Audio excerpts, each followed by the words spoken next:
मित्रों नमस्कार। Sanjay sirs classes में आपका स्वागत है। मित्रों, आज हिंदी विषय संबंधित अति महत्वपूर्ण प्रश्नों पर चर्चा करेंगे जो टेट सुपर टेट के लिए बहुत इंपॉर्टेंट है। देखें, पहला प्रश्न, प्रथम हिंदी साहित्य का इतिहास किस भाषा में लिखा गया। बहुत अच्छा प्रश्न है मित्रों, बहुत इंपॉर्टेंट प्रश्न है। तो आप बताएं, हिंदी में कि फ्रेंच में कि अरबी में कि फारसी में। मित्रों, ये फ्रेंच भाषा में लिखा गया था।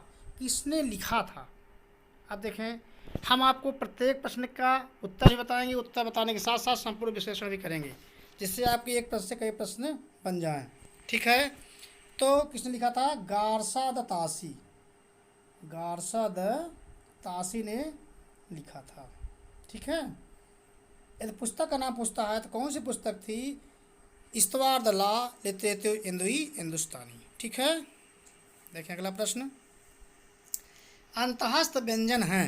मैं तो ध्यान दीजिएगा, अंतःस्थ व्यंजन, अंतःस्थ व्यंजन हैं। विकल्प दिया गया है खा, ला, हा, सा। तो आप जानते हैं अंतःस्थ व्यंजन होता कौन कौन क्या है? या, रा, ला और वा, ये चार व्यंजन हमारे अंतःस्थ व्यंजन होते हैं। तो इसमें कौन सा विकल्प सही हो जाएगा? विकल्प बी आपका सही हो गया। ठीक है, फिर एक प्रश्न बहुत अच्छा बन सकता है कि स्पर्शी वर्णक व्यंजकों की संख्या होती है। यह प्रश्न टेट यूपी टेट 2020 का प्रश्न है जो जनवरी में हुआ था कि स्पर्शी वर्णक व्यंजकों की संख्या।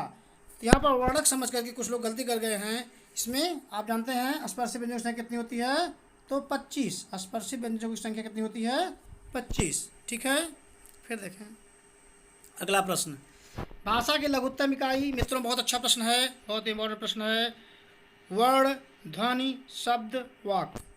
तो इसमें आपका ध्वनि होगा। ये ध्वनि विकल्प पे ना होता तब तो वर्ण हो जाता, ये ध्वनि ना होता विकल्प में तब वर्ण हो जाता।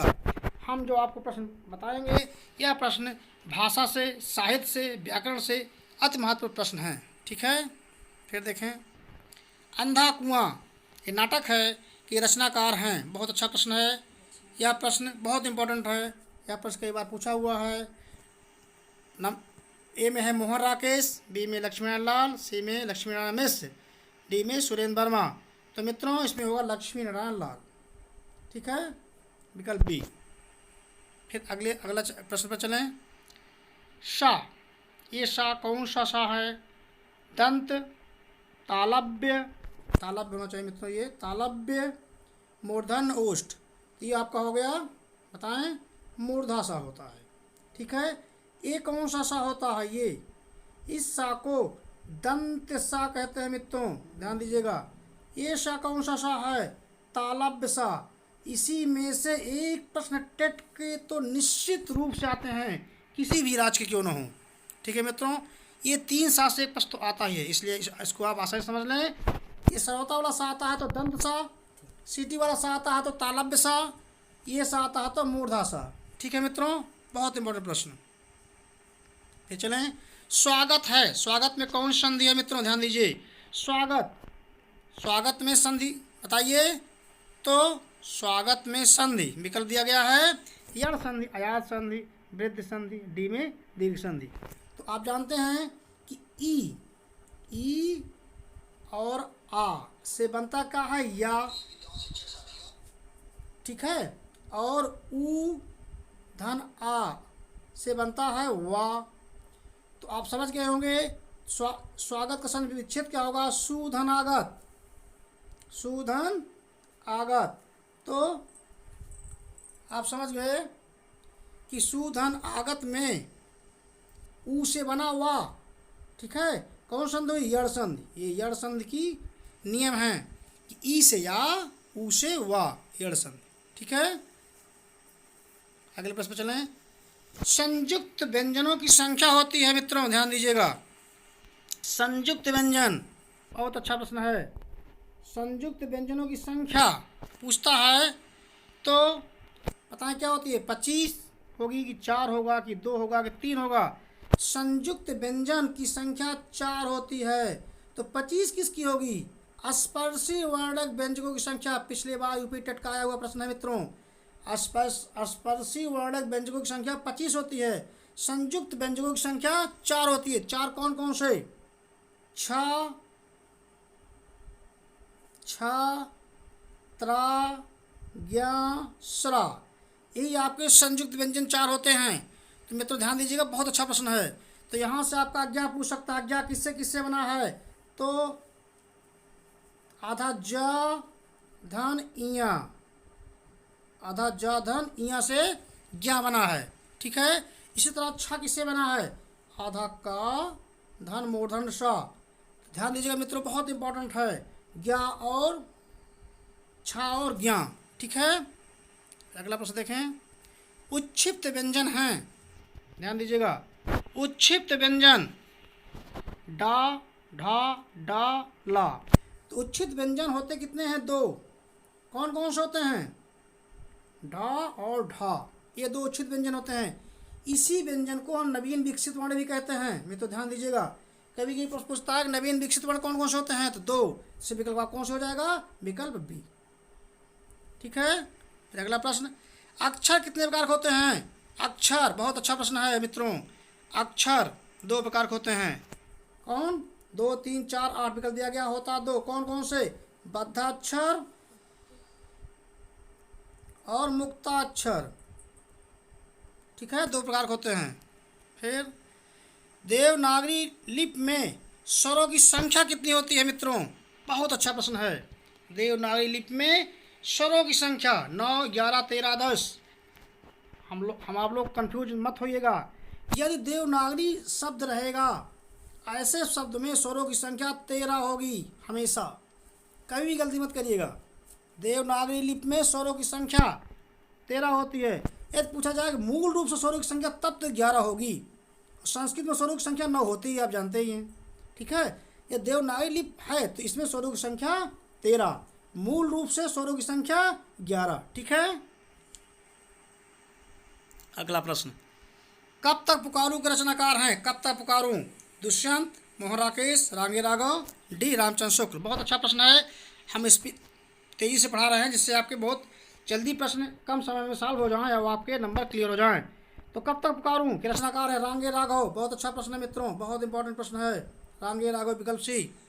आगे चलें, हिंदी वर्णमाला में कुल वर्णों की संख्या कितनी होती है? 45, 50, 52, 54। पता है मित्रों कौन सा विकल्प सही होगा? आप जानते ही होंगे, विकल्प सी 52, ठीक है। फिर अगले प्रश्न पर, लंबोदर में कौन सा शब्द है? रूढ़, यौगिक, योग रूढ़, इनमें से कोई नहीं। आप जानते हैं कि रचना के आधार पर शब्द के 3 भेद होते हैं, रूढ़, यौगिक और योग रूढ़, ठीक है। तो आप समझ लीजिए कि बहुब्रीहि समास वाले जितने भी शब्द हैं मित्रों, बहुत अच्छा ट्रिक है, पूरे के पूरे योग रूढ़ होते हैं। तो लंबोदर में आप समझ गए होंगे कौन सा शब्द है, तो योग रूढ़, विकल्प सी। अगला प्रश्न, तौलिया किस भाषा का शब्द है? बहुत इंपॉर्टेंट प्रश्न है। यह प्रश्न 2019 नेट JRF में आया हुआ है, तो अन्य परीक्षाओं में भी आ सकता है। बहुत इंपॉर्टेंट प्रश्न है, तौलिया किस भाषा का शब्द है? फ्रेंच, चीनी, हिंदी, पुर्तगाली। पता है मित्रों कौन सा विकल्प सही होगा? विकल्प डी, चौथा विकल्प सही। आगे चलें, हिंदी में कारकों की संख्या कितनी होती है मित्रों? बहुत इंपॉर्टेंट प्रश्न। हिंदी में कारकों की संख्या 8 होती है। संस्कृत में कारकों की संख्या 6 हो जाएगी। संस्कृत में पूछा जाएगा तो 6 हो जाएगी मित्रों, ध्यान दीजिएगा। आप लोग हौसला बनाए रखिए, हम आपको ऐसे ऐसे प्रश्न बताएंगे जो कि आपके पेपर में निश्चित रूप से आ जाएंगे, ठीक है। रेलगाड़ी कौन सा शब्द है? अंग्रेजी, हिंदी, फारसी, संकर। मित्रों ध्यान दीजिएगा, अब देखें रेलगाड़ी लिखा हुआ है ना, रेलगाड़ी, रेल क्या है? अंग्रेजी शब्द है, ठीक है। गाड़ी क्या है? देशज है। तो जब हम 2 शब्दों को मिलाते हैं तो कौन शब्द बनेगा? आपका संकर बनेगा, ठीक है, संकर, ठीक है। जब 2 प्रकार के भाषाओं को हम मिलाएंगे तो संकर हो जाता है। रेलगाड़ी में कौन सा शब्द होगा मित्रों? संकर शब्द होगा। बहुत अच्छा प्रश्न। आगे चलें, प्रश्न नंबर 17, मीरा लता से सुंदर है में कौन सा कारक है? बताएं। हम जानते हैं कि विभक्ति के आधार पर हम कारक की पहचान करते हैं। विभक्ति को किस नाम से जानते हैं? तो जान लीजिएगा, परसर्ग भी कहते हैं विभक्ति को, परसर्ग। बहुत अच्छा प्रश्न है मित्रों, ध्यान दीजिएगा, ठीक है। तो मीरा लता से सुंदर है में कौन सा कारक है? करण कारक, अपादान कारक, संबंध कारक, कर्ता कारक। आप जानते हैं करण में भी विभक्ति से होती है ना, यहाँ से विभक्ति से हम पकड़ेंगे, करण में भी होती है से और अपादान में भी से होती है, दो में से विकल्प विभक्ति होती है। करण से अपादान से अलग होता है, जिसमें आपका अलगाव हो, लज्जा हो, तुलना हो, उतरना हो, इस तरह के वाक्य में कौन सा कारक होगा? तो अपादान कारक होगा। यहाँ प्रश्न क्या बन रहा है? मीरा लता से सुंदर है, यहाँ तुलना की जा रही है, तो कौन सा कारक बनेगा मित्रों? करण नहीं बनेगा, अपादान होगा। ठीक है, अगला प्रश्न, पुल्लिंग शब्द है, पुल्लिंग शब्द बताएं। पवन, विनय, सहाय, सरोज। तो पुल्लिंग शब्द आपका डी सरोज होगा। जिस शब्द के अंत में जा वर्ण लगा होता है, अधिकतर ऐसे शब्द पुल्लिंग होते हैं मित्रों। पखावा जाया हुआ प्रश्न है 2018 टेट का, विवादित प्रश्न था, बाद में नंबर दिया गया। ठीक है, तो इस तरह के प्रश्न बहुत इंपॉर्टेंट प्रश्न हैं। अगला प्रश्न, शुद्ध शब्द है मित्रों। हम 1 मिनट आपका समय लेंगे। इस चैनल के माध्यम से आपको टेट सुपर टेट के लिए हर टॉपिक से प्रश्न, अच्छे प्रश्न आपको प्रोवाइड करा जाएंगे। हिंदी हो, संस्कृत हो, साइको हो, इन्वायरमेंट हो, गणित हो। ठीक है, और इस चैनल के माध्यम से नेट, जेआरएफ, टीजीटी, पीजीटी विषय हिंदी से संबंधित विषयों से संबंधित एग्जाम की तैयारी कराई जाती है। तो मित्रों चैनल को सब्सक्राइब जरूर कर दीजिएगा। शुद्ध शब्द है मित्रों, ध्यान दीजिए, बहुत अच्छा प्रश्न है। कुमुदनी, कुमुदनी, कुमुदनी, कुमुदनी। बताएं कौन सा शब्द होगा सही? शुद्ध डी कुमुदनी होता है। ठीक है, अगला प्रश्न, तद्भव शब्द है। तद्भव शब्द मित्रों ध्यान दीजिएगा, यहाँ लिखने में थोड़ी गलती हुई है। तद्भव का आपको एक आसान सा ट्रिक बता दें, जहाँ पर अनुनासिक लगा हो, चंद्रबिंदी लगा हो, वहाँ पर आप आँख मूंद कर तद्भव कर दीजिए, टिक लगा दीजिए, कभी गलती नहीं होगी, कभी भी गलती नहीं होगी। इस तरह के शब्द को आपका पूरा का पूरा समय बच जाएगा तद्भव तत्सम निकालने में, क्योंकि तद्भव तत्सम निकालने में 1 नंबर का प्रश्न निश्चित रूप से आता है हर टेट परीक्षाओं में, किसी भी राज्य की क्यों न हो। तो अनुनासिक शब्द जहाँ पर हो, चंद्रबिंदी जहाँ पर लगा हो, वहाँ पर तद्भव कर दीजिए। गांव में होना चाहिए तो चंद्रबिंदी, विकल्प आपका डी सही। अगला प्रश्न, धनंजय में कौन सा समास है? धनंजय में समास बताइए। बहुव्रीहि समास, कर्मधारय समास, तत्पुरुष समास और द्विगु समास। धनंजय, धन को अन्य करने वाला अर्थात बहुव्रीहि समास, ऐसा व्यक्ति। कौन समास होगा? बहुव्रीहि समास। हमने आपको बताया था बहुव्रीहि समास वाले पूरे के पूरे शब्द योग रूढ़ होते हैं मित्रों, ध्यान दीजिएगा, यहाँ गलती मत करिएगा। अगर इस तरह के शब्द में यदि आता है जलज, ध्यान दीजिएगा, जला जाता है, जलज, जलज। ठीक है, पंकज, इस तरह के शब्द आते हैं, तो इस तरह के शब्द में भी जो जलज और पंकज है शब्द लिखे रहे हैं, इस तरह के शब्द कौन शब्द होगा मित्रों? ध्यान दीजिएगा, योग रूढ़ शब्द होंगे। ठीक है, अगला प्रश्न चलें। अधोगत में अव्यय है, बताएं मित्रों, अधोगत में कौन सा अव्यय है? अधो, अध, अधा, अधा।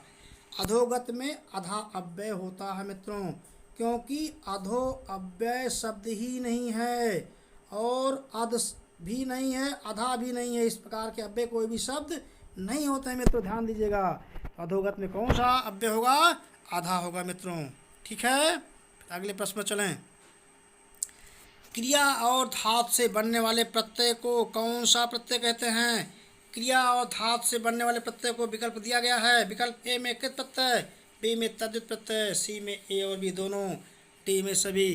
तो आप जानिए, क्रिया धातु से बनने वाले प्रत्यय को कृत प्रत्यय कहते हैं। ठीक है, इससे बनने वाला शब्द क्या कहलाएगा?